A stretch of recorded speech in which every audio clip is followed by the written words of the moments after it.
I just normally do straight stand-up, but this is a bit different. What do you get when a true crime producer walks into a comedy club? Answer, a new podcast called Wisecrack, where a comedian finds himself at the center of a chilling true crime story. Does anyone know what show they've come to see? It's a story. It's about the scariest night of my life. This is Wisecrack, available now. Listen for free on Spotify or wherever you get your podcasts. Do you like stories about Russian mobsters, cartel bosses, MS-13, billionaire arms traffickers, street kingpins, and global mafias? Have I got a podcast for you, the Underworld Podcast. Every week, two journalists who have reported on this stuff on the ground all over the world bring you a new story of international organized crime, past, present, and future. Watch now on Spotify, the Underworld Podcast. Due to the graphic nature of this killer's crimes, listener discretion is advised. This episode includes discussions of murder and assault that some people may find offensive. We advise extreme caution for children under 13. On a cold fall day in 1720, two pirates stood trial in Jamaica. Their prognosis wasn't good. They were the last two pirates on their captured vessel to stand trial, and had already watched all their sloopmates hang. Sure enough, the judge showed these last two pirates no mercy. He handed down a guilty verdict and a death sentence. He asked if the two pirates had anything to say in their own defense. It's pretty safe to say he got a lot more than he was expecting. When the two young pirates revealed that they were both women and that they were both pregnant. These two masters of disguise, or mistresses, as the case may be, were our very own Anne Bonny and her faithful best friend and partner, Mary Reed.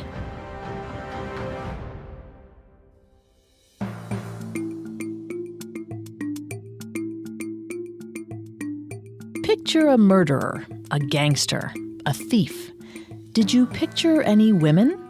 We didn't think so. Society associates men with dangerous crimes, but what happens when the perpetrator is female? Every week, we examine the psychology, motivations, and atrocities of female criminals. Hi, I'm Claire. And I'm Vanessa. Today, we're going to continue our deep dive into the life of notorious female pirate Anne Bonny. Anne, her lover Calico Jack Rackham, and her best friend and confidant, Mary Reed, terrorized the Caribbean together from 1718 to 1720, stealing treasure from other ships. In our last episode, we talked about Anne's childhood spent pretending to be a boy to keep her parents' affair a secret, her rebellion against her father and Charlestown society, her romance and partnership with pirate Calico Jack Rackham, and Rackham's abandonment of Anne during her pregnancy. And today, we'll be covering the story of Anne's new partner in crime, Mary Reed, and their similarities, their time together aboard the William, and their eventual capture. We'd like to ask a quick favor. Would you leave a 5-star review of female criminals on your favorite podcast directory? It seems so simple, but it really helps us out. And don't forget to subscribe while you're there, because a new episode comes out every Wednesday. You can also find us on Facebook and Instagram at Parcast, and on Twitter at Parcast Network.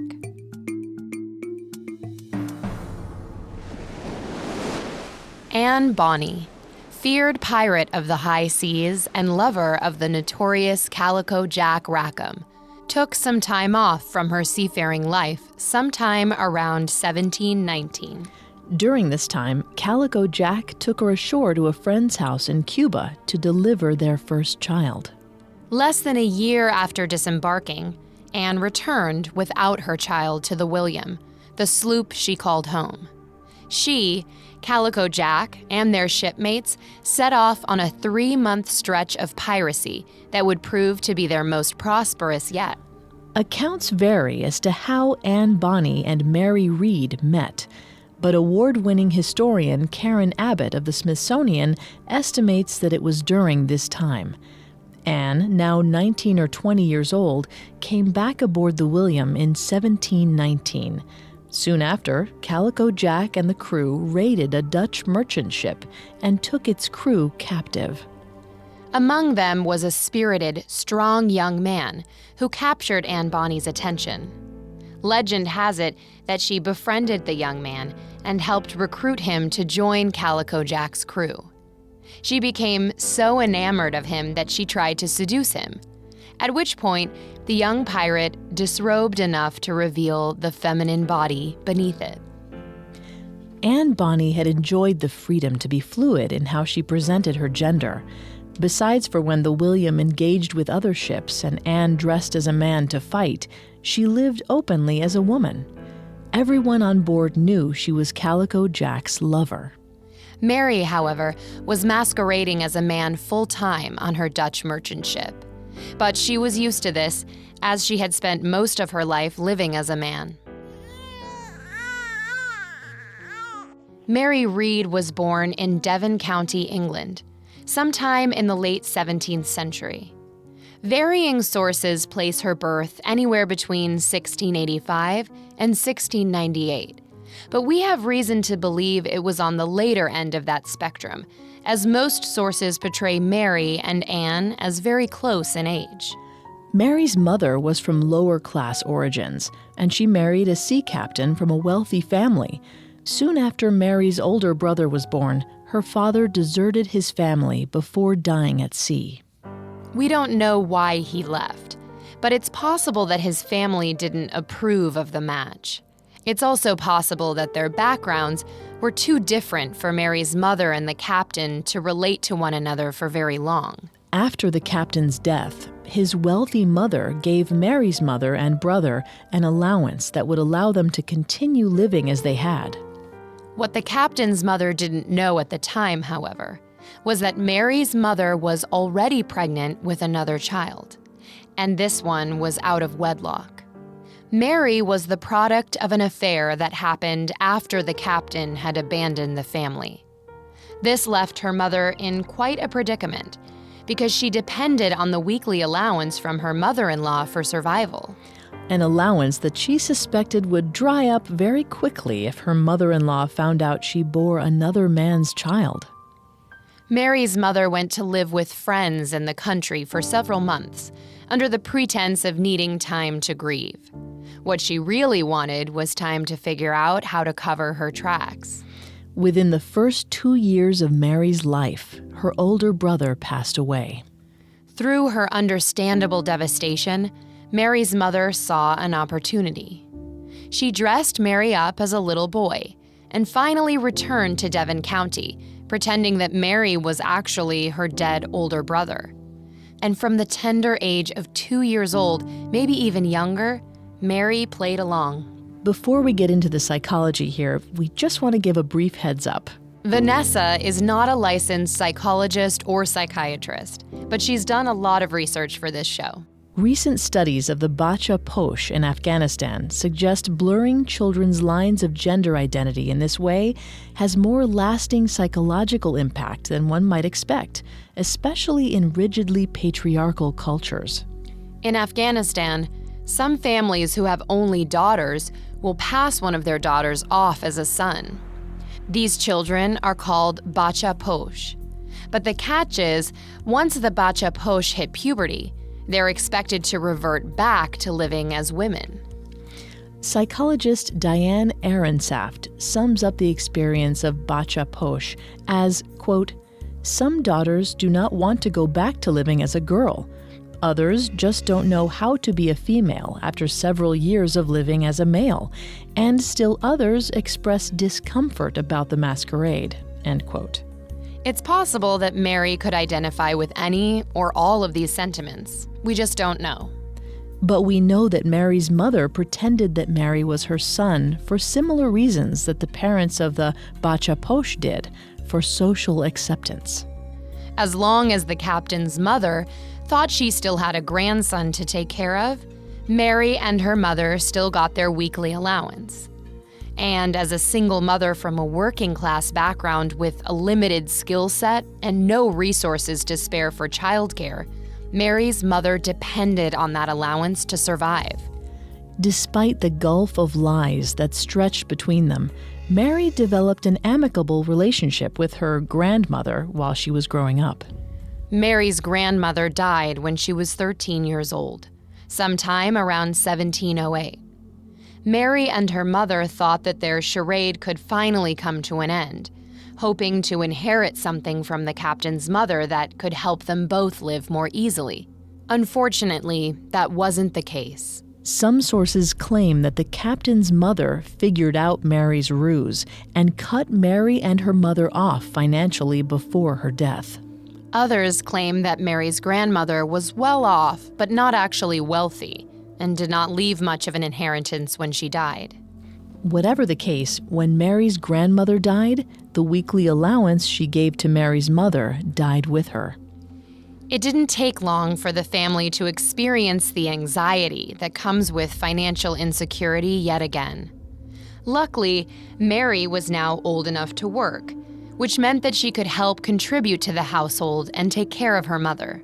The two women set to work finding an appropriate job for Mary. But the jobs available for young women at the time didn't pay well enough for them to tempt Mary and her mother. Soon, they realized that Mary could make much more money as a footboy than working in someone's estate as a maid. A footboy usually refers to a male servant who runs alongside his master or mistress's coach to make sure it stays upright during transit and makes sure his employer can make a smooth, clean landing. Basically, a footboy was like an old-fashioned valet.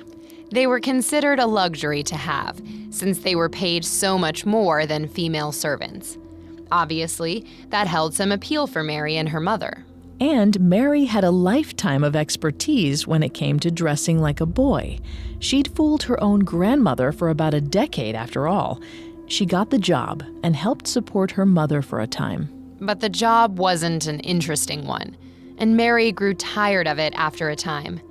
So around 1709 or 1710, when Mary was around 14 or 15, she left home and joined up with the British Navy as a powder monkey, a boy who hauled gunpowder from the ship's hull to its cannons.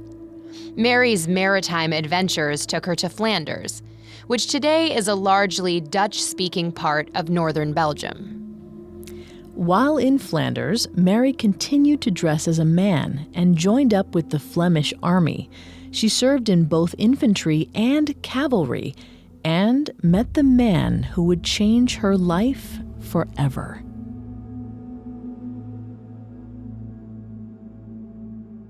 Our story will continue in a moment after a brief message. And now, back to female criminals. While Mary Reed was in the Flemish army, she fell in love with her bunkmate, a Flemish soldier whose surname was Reed. Mary finally worked up the nerve to reveal her true gender to her beloved. To her great joy, he reciprocated her affections. The two married sometime around 1714, when Mary was around 17 or 18 years old, and Mary officially became Mary Reed. They moved to the Netherlands, where her husband managed to save up and buy an inn. They named it the Inn of the Three Horseshoes, and Mary prepared to settle down for a quiet, honest life. For the first time, Mary could live openly as a woman. As an innkeeper's wife, she was financially stable for the first time since she and her mother were dependent on her grandmother's weekly allowance. Sendel Mulleinathan, a Harvard economist, and Eldar Shafir, a psychologist at Princeton, published a groundbreaking study in 2013 that linked poverty to an adverse effect on cognitive function. Mulleinathan and Shafir's study proved that when a person living in poverty has to think about how they'll afford unexpected expenses, they find it much more difficult to focus on other tasks. It can take time for the brain to unlearn those kinds of thought patterns. It's highly probable that Mary's brain never fully came out of survival mode, something that sadly might have worked to her benefit just a few years later. But for now, in 1714, Mary settled down with a man who loved her and who she loved in return. and she finally didn't have to pretend anymore to be someone she wasn't. That all changed in 3 short years, when her husband died a sudden early death around 1717.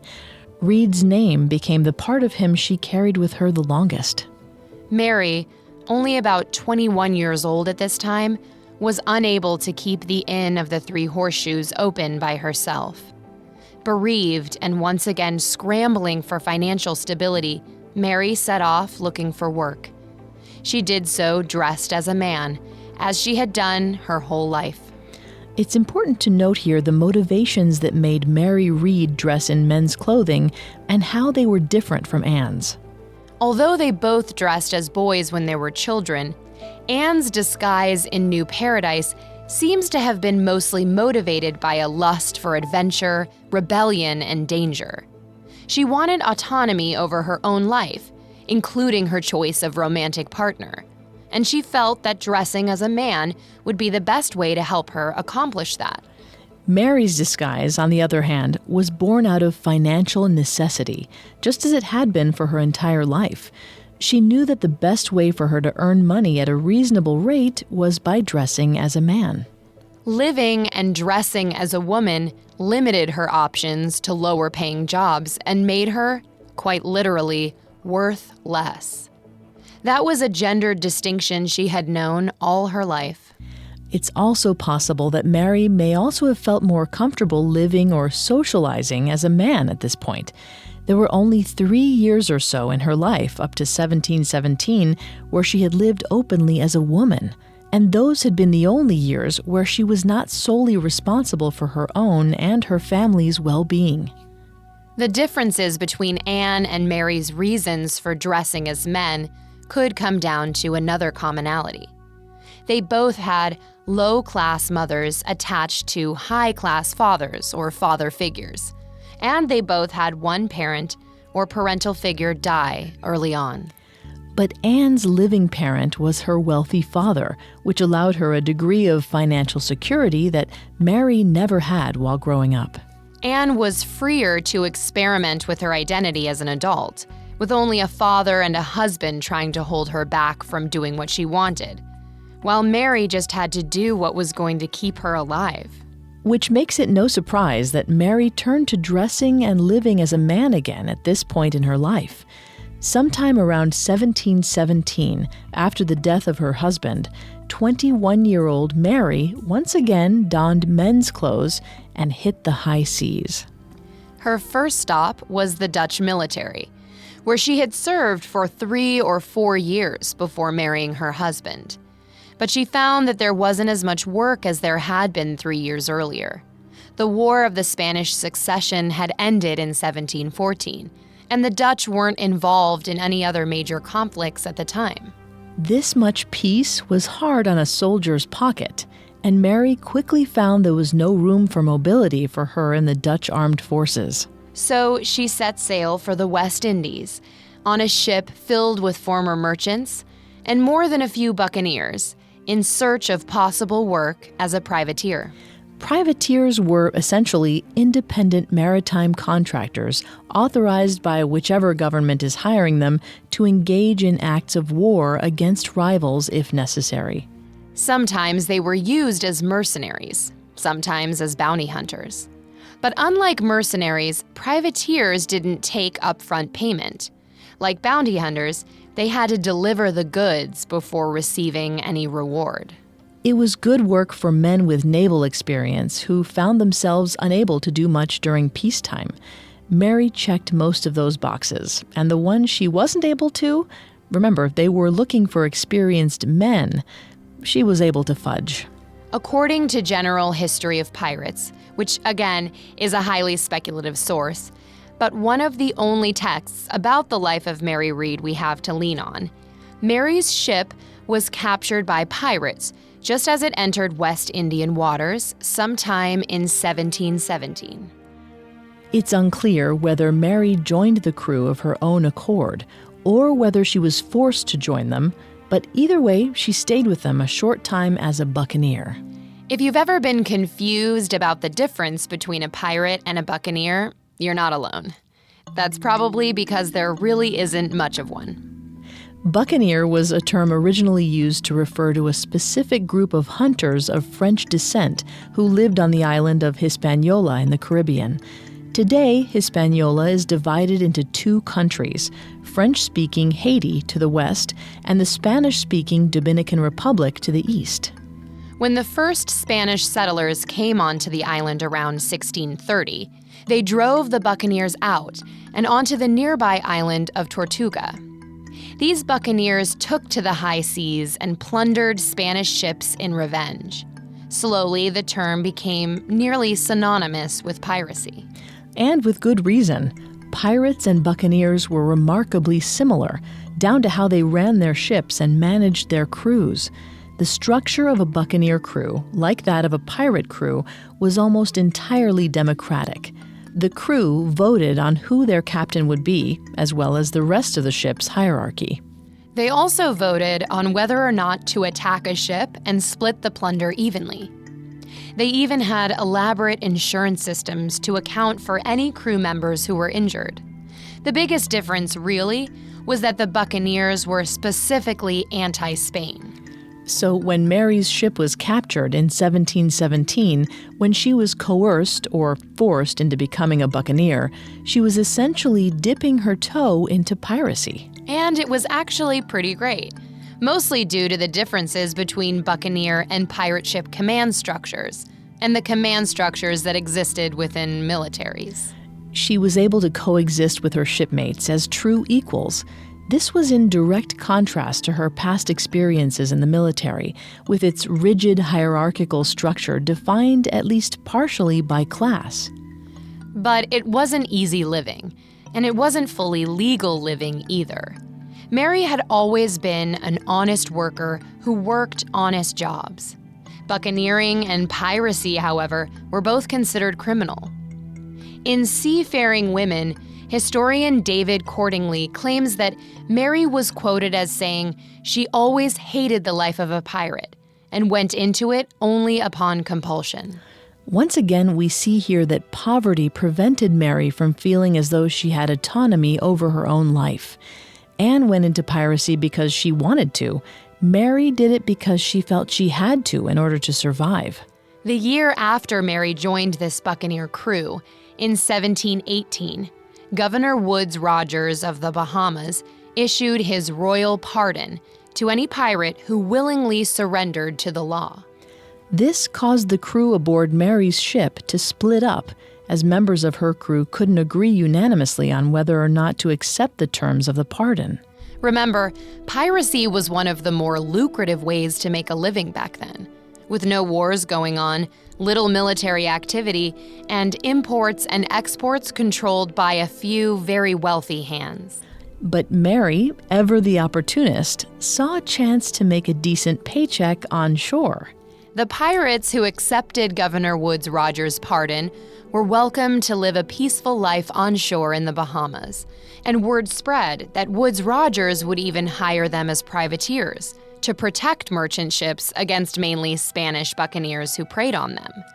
Former pirates and buccaneers flooded the West Indies, Jamaica, and the Bahamas, waiting for local governments to hire them as privateers to bring down the stubborn pirates still holding out. Mary's ship was among them. It's a little unclear what became of Mary over the next year or so. We're not sure if she stayed with some of her remaining crewmates and worked as a privateer alongside them, or if she joined up with a different ship. We're not positive if she accepted the governor's pardon willingly, or if she fell on the wrong side of the majority rule. Whatever the case, we know that Mary worked as a privateer for a very short time until sometime in 1719. That's when her ship was overtaken by Calico Jack and his crew. And that's when she met Anne Bonny, sparking a friendship that would change the dynamic on the William and both of their lives forever.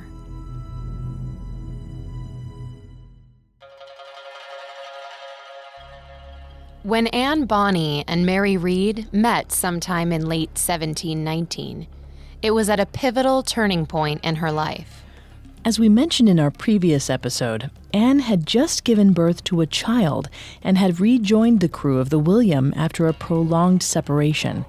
She was starting to see, for perhaps the first time, that even though she'd sacrificed everything to sail the high seas with the man she loved, Calico Jack mainly looked out for Calico Jack. And Mary had recently tragically lost her husband, but gained new autonomy as a mail-passing privateer in the private haven of the Bahamas.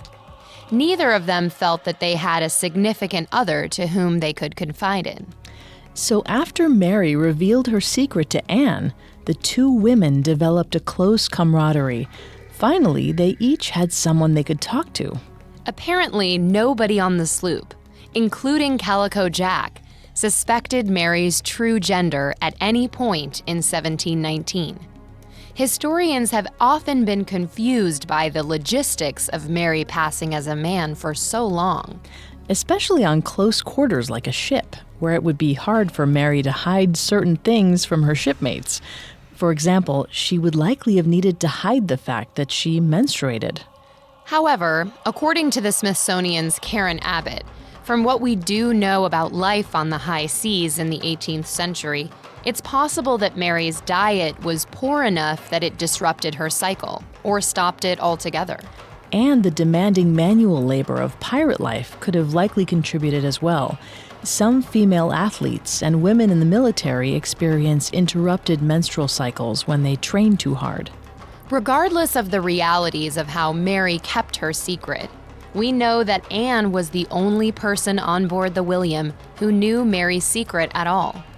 They became friends so quickly and so completely that their relationship supposedly made Calico Jack first suspicious and then jealous.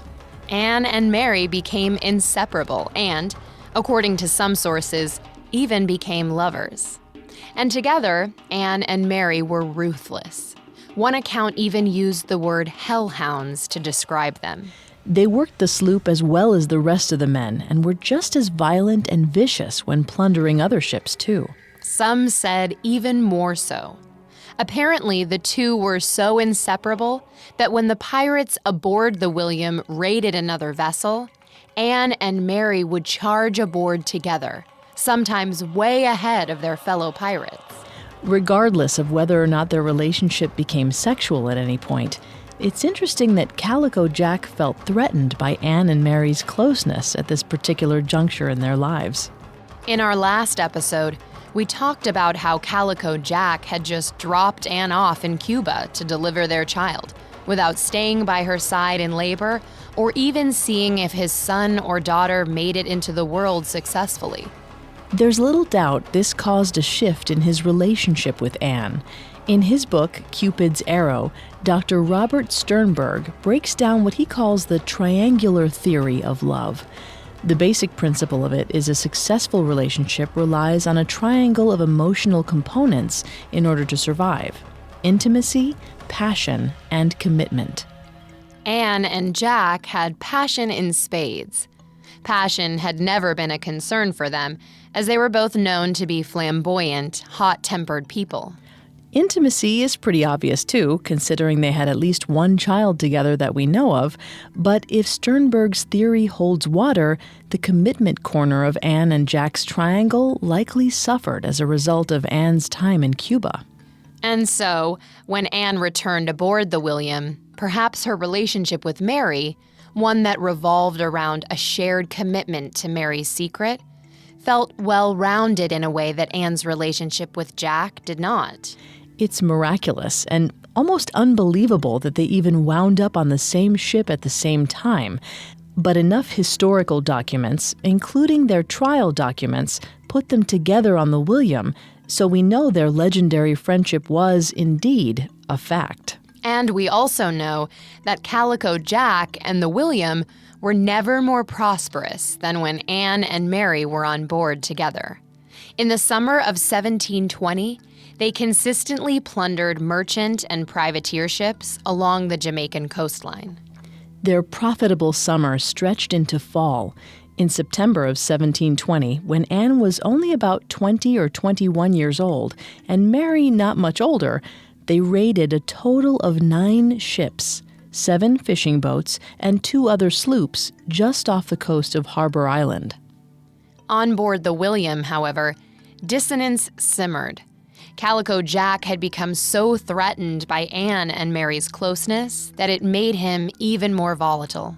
He became convinced that Anne was in love with Mary, and by 1720, he threatened to slit Mary's throat to win Anne back. It was at this point, under duress, that the two revealed Mary's true gender, which may well have been what saved her life. It certainly seems to have helped assuage Calico Jack's jealousy in the short term. The news that Mary had recently taken up with another pirate aboard the ship may have also helped calm Calico Jack's rage. But Anne's relationship with Mary didn't necessarily have to be sexual for Anne to be getting something out of it that Calico Jack couldn't give her. Surely he was astute enough to know this, too. While personal drama raged on board the sloop, legal drama was brewing back on shore. On September 5th, 1720, right after Calico Jack and his crew raided a mid-sized ship off the shores of Jamaica, Governor Woodes Rogers placed a proclamation in the paper that was reprinted as far as the Boston Gazette. In it, he announced there was a bounty on the heads of the entire crew of the William. For all those aboard the little sloop were to be considered enemies to the crown of Great Britain, including the 2 female pirates aboard the ship, Anne Bonny and Mary Read. We'll return to our story in just a moment. And now let's continue our story. In September of 1720, a bounty was placed on the crew of the William, and worse, it made it clear to the public that 2 women had been secretly operating as pirates. It's possible that Woodes Rogers figured out Anne Bonny was one of the men who fled New Paradise that night with Calico Jack and his crew, but Mary had pretty rigorously defended her true identity up until this point, or so she thought. When the Gazette proclamation dropped, Mary had to face the uncomfortable truth that she either wasn't the master of disguise she thought she was, or word got out. A few weeks later, in late September or early October 1720, Anne and Mary led a pirate raid against another ship. They carried out all of the loot and held the ship's crew captive for 2 days before releasing them.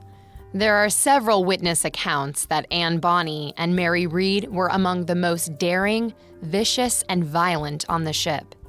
They charged onto the waiting ship together, clad in men's clothing, with a gun in one hand and a machete in another. They did a lot to dispel the stereotype of women as being fragile, fearful, and passive, both in their crew and abroad as their story spread. By this point, in autumn of 1720, Mary followed Anne's lead and lived openly as a woman during periods between raids. But as Anne and Mary became better fighters together, Anne and Calico Jack seemed to be drifting apart.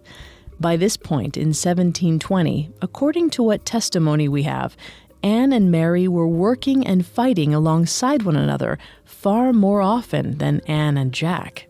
Calico Jack, it seemed, was coming somewhat undone. He spent more and more time drinking and brooding in the ship's hull as he tried to outsmart the veritable army of bounty hunters Governor Woodes Rogers had sent after him. Indeed, the governor had sent several ships after the William, fully intending to bring its crew on shore for trial and, most likely, a death sentence. One night in November 1720, Privateer John Barnett surprised the William after Calico Jack and his crew had supposedly hosted a rum party off of the shores of Jamaica. Barnett was lucky. He happened upon the William when many of its crew had already passed out from all the rum. But Anne and Mary were still up, and they shouted to the crew to wake up and get moving. A few were able to push past their drunkenness and comply, including Calico Jack Rackham. According to the Smithsonian, Rackham fired his swivel gun at Barnett and his crew as the privateer's ship approached, perhaps hoping that would be sufficient enough to scare him off. The swivel gun, a small mounted cannon that could move quickly and fire hard, wouldn't be able to do damage to the other ship, but it could definitely hurt some of its crew. But Barnett and his crew weren't scared off. After his failed attempt to scare off the privateers, Rackham ordered his crew to surrender to Barnett's men. He requested a quarter, asking Barnett to spare their lives since they surrendered willingly. 2 of Calico Jack's pirates, however, refused to fall in line. When John Barnett came aboard the William to capture Calico Jack and his crew that night in the fall of 1720, only 2 pirates stood aboard the deck ready to fight him: Anne Bonny and Mary Read. The rest of the pirates aboard the William fled to the ship's hull and locked themselves down there for safety, leaving Anne and Mary to fight Barnett and his men on their own. One of the most legendary stories of the night was Mary Read, gun in hand, yelling over her shoulder into the hull, quote, "If there's a man among ye, ye'll come up and fight like the men ye pretend to be," end quote. When nobody came to her aid, Mary fired a shot over her shoulder and into the ship's hull, killing one of her fellow sloopmates in disgust. After an impressive standoff, especially given how outnumbered they were, Anne Bonny and Mary Read were finally forced to surrender. Barnett took all the members of the William prisoner, alive. Except, of course, for the poor man in the hull who fell victim to Mary Read's own punishing bullet. Barnett escorted them to their trial in Jamaica in November 1720. Pirate trials in 1720 were a quick and brutal business. Most of the men on trial were pirates who had ignored the governor's pardon and were therefore already considered treasonous. With very few exceptions, they were sentenced to death, which in those days meant the gallows, and for some, even included gibbeting. Gibbeting was the act of displaying a criminal's body publicly after he or she had been executed. This was an especially common practice for pirates, as Governor Woodes Rogers believed that seeing pirates' bodies hanging in public places might discourage future offenders. In an era when piracy was still arguably the most lucrative and least morally reprehensible way to make a living at the time, Woodes Rogers needed all the help he could get to convince folks it was not a sustainable career move. While we know that Governor Woodes Rogers was aware of Mary and Anne's true identities at this point, we don't know exactly how their gender factored into their arrest and arraignment. The entire crew of the William was held in prison together until their trial dates in November of 1720. But for some reason, Anne and Mary got a separate trial date.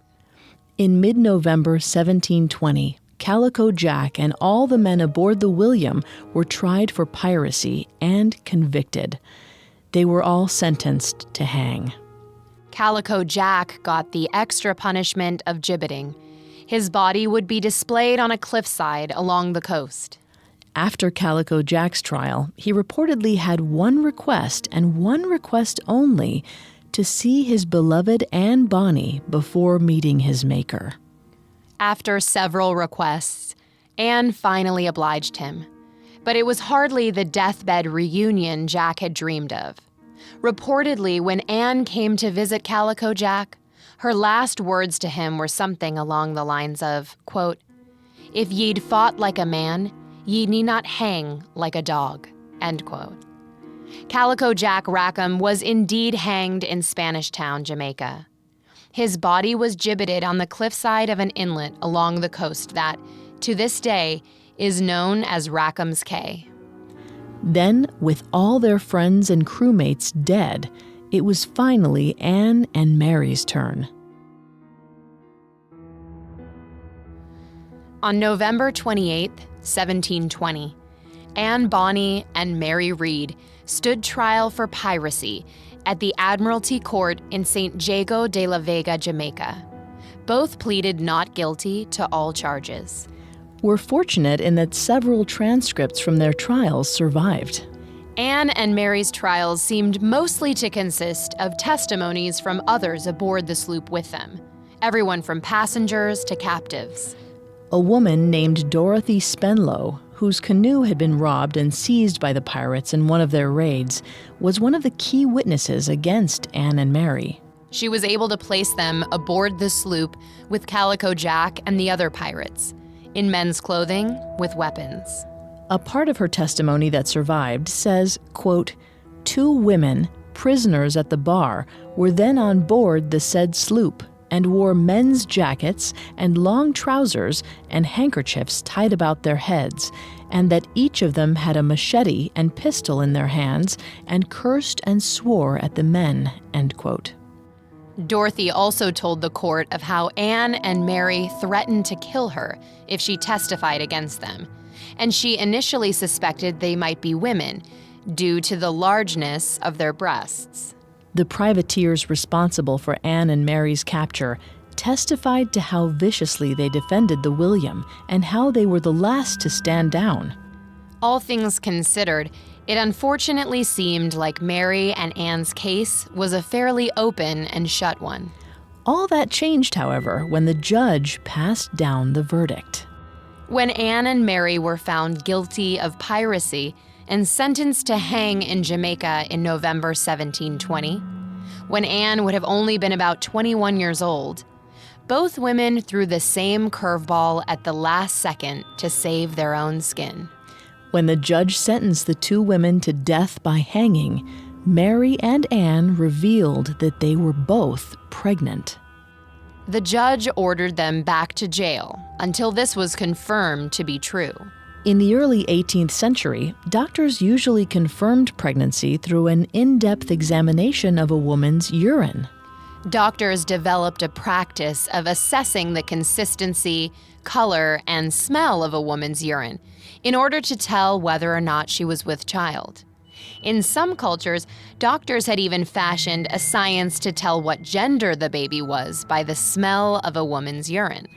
Although we have no real proof, this is likely the system Jamaican doctors used to confirm Anne and Mary's pregnancies after the trial. Once it was confirmed that both women were truly pregnant, the judge ordered a stay of execution for both Mary and Anne. They would wait out the term of their pregnancies together in prison, then hang as promised after they'd both given birth. The 2 women waited out their stay of execution in adjoining cells. From what little we do know about island prisons in that era, they weren't a hospitable environment for anyone, but especially not for a pregnant woman. Between not getting enough light, not getting enough fresh air, and lack of access to clean water and nourishing food, bringing a pregnancy to term in a Jamaican prison couldn't have been much easier than being pregnant on a pirate sloop. Mary was the first to suffer under these conditions, and she came down with a violent fever in the spring of 1721. Mary was sadly unable to shake her illness. Records show she died sometime in April of 1721. She was buried on April 28th of that year in the Jamaican province of St. Catherine. Anne Bonny would have likely only been about 21 or 22 years old at this time. Losing your best friend is a traumatic experience for any normal person, but for someone like Anne, who'd lost her mother early in life and had few lasting relationships with women ever since, it was undoubtedly a tragic time. Additionally, there are no birth records for Mary's baby, which suggests she very likely died while she was still pregnant. Anne Bonny was now pregnant and alone in a Jamaican prison with only the gallows to look forward to.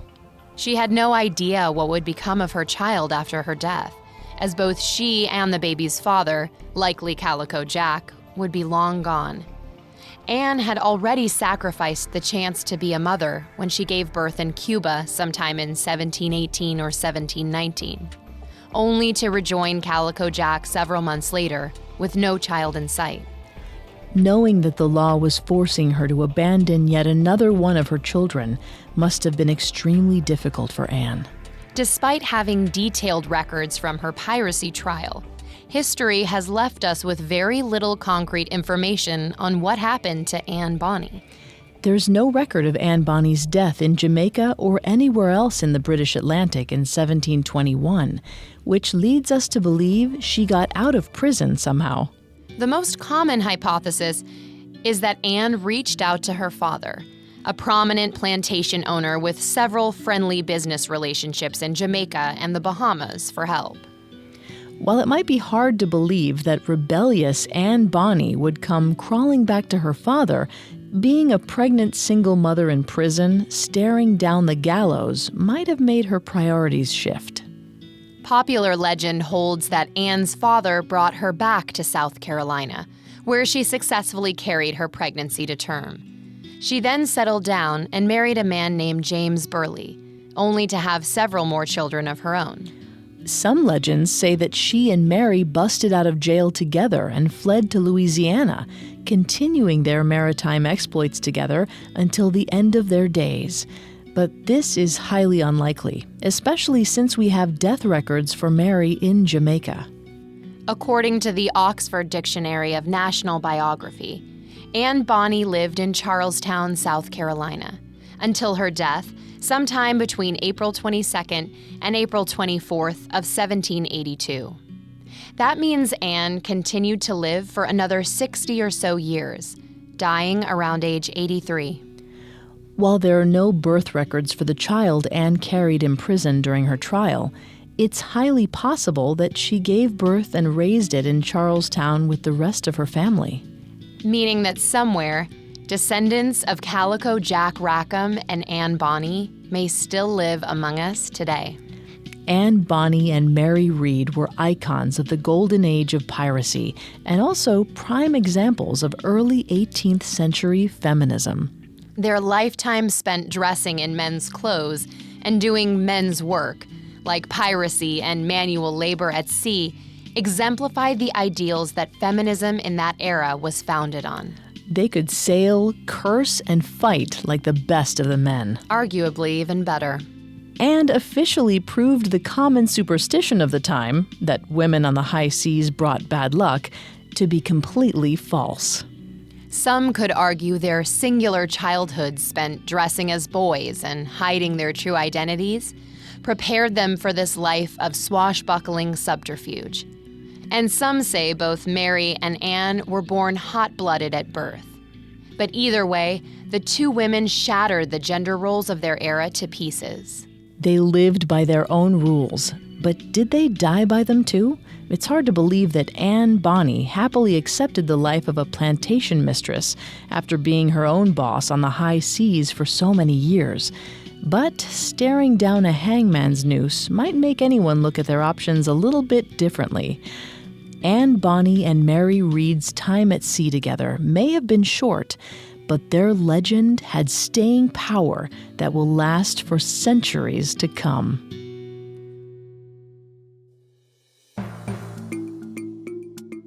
Thanks again for tuning in to Female Criminals. If you want to listen to any previous episodes of Female Criminals, you can find them on Apple Podcasts, TuneIn, Google Play, Stitcher, and Spotify, or on our website, parcast.com, spelled PARCAST.com. If you like what you hear, please leave a 5-star review or tell us what you think on social media. We're on Facebook and Instagram as @Parcast and Twitter @Parcast Network. It seems simple, but it really helps our show. As always, we thank you for listening. Female Criminals was created by Max Cutler, is a production of Cutler Media, and is part of the Parcast Network.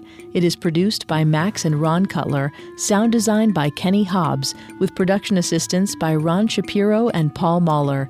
Additional production assistance by Carly Madden and Maggie Admire. Female Criminals is written by Lorelei Ignace and stars Claire Delamar and Vanessa Richardson. I just normally do straight stand-up, but this is a bit different. What do you get when a true crime producer walks into a comedy club? Answer: a new podcast called Wisecrack, where a comedian finds himself at the center of a chilling true crime story. Does anyone know what show they've come to see? It's a story. It's about the scariest night of my life. This is Wisecrack, available now. Listen for free on Spotify or wherever you get your podcasts. Do you like stories about Russian mobsters, cartel bosses, MS-13, billionaire arms traffickers, street kingpins, and global mafias? Have I got a podcast for you, the Underworld Podcast. Every week, 2 journalists who have reported on this stuff on the ground all over the world bring you a new story of international organized crime, past, present, and future. Watch now on Spotify, the Underworld Podcast.